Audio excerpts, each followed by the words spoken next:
Members, if I can get you to take your seat, and in just a second, we'll have Joel Wright, who just walked out of the room.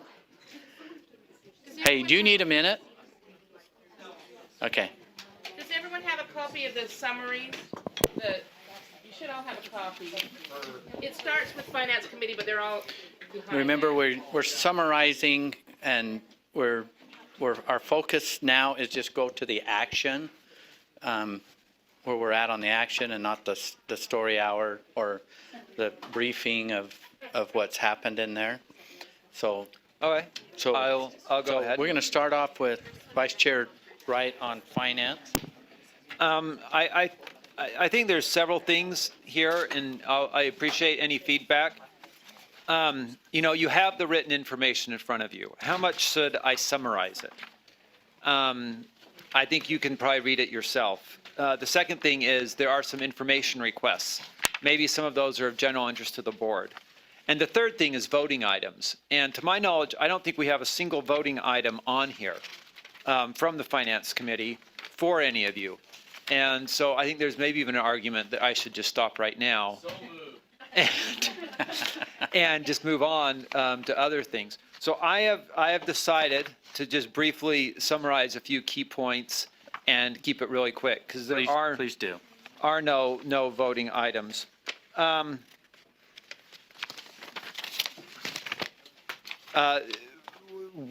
is a political game to be played for getting on the building list for new buildings.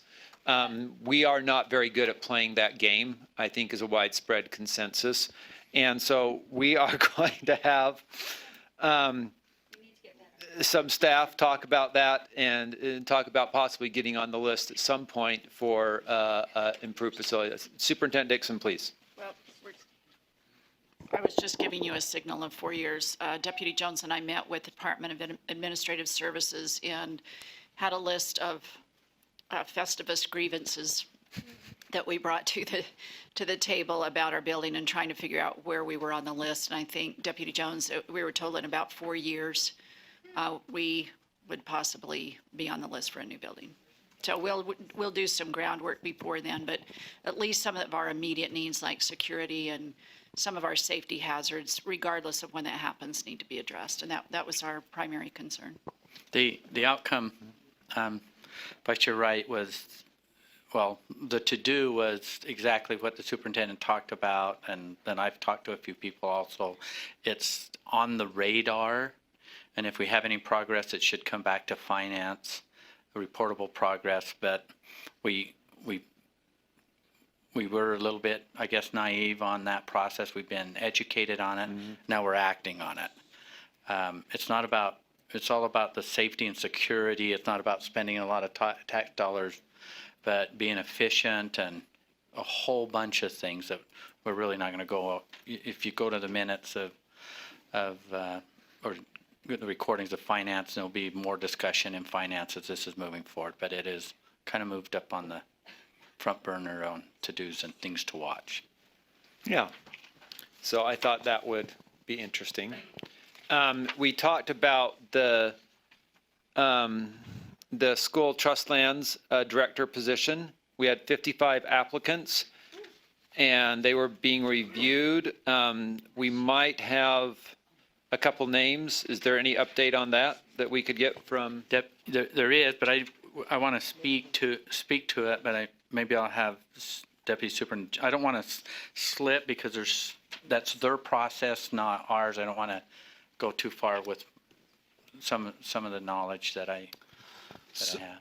Just real quickly, their interviews, face-to-face interviews will occur next week. My understanding is so that list was reduced down to 5.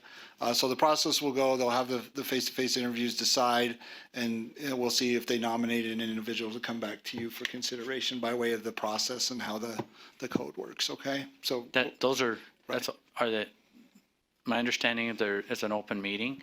Yes, yeah, it is an open meeting. It's on December 14th from 8 a.m. to roughly 11:30, I believe. I blocked out 8 to noon.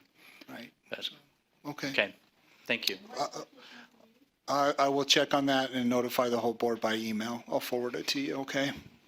It's just to make sure I have the dates right and everything.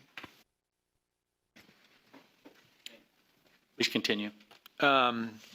They were presented with the final data from the October 1st, 2017 head counts. I thought it was quite notable and impressive that our staff was only 0.3 of 1% off on their projections. And that's what's used to do the funding. We have something called the class size reduction funding report. This is, funding specifically from the legislature to reduce class size. It's been going on for several decades now. It's not clear to what extent it's really reducing class size or if it's even improving, to what extent it's improving public education. It's really just that we are taking those funds and using them as they should be used. That's stuff for some more thought. That's it. Okay, any questions? Seeing none,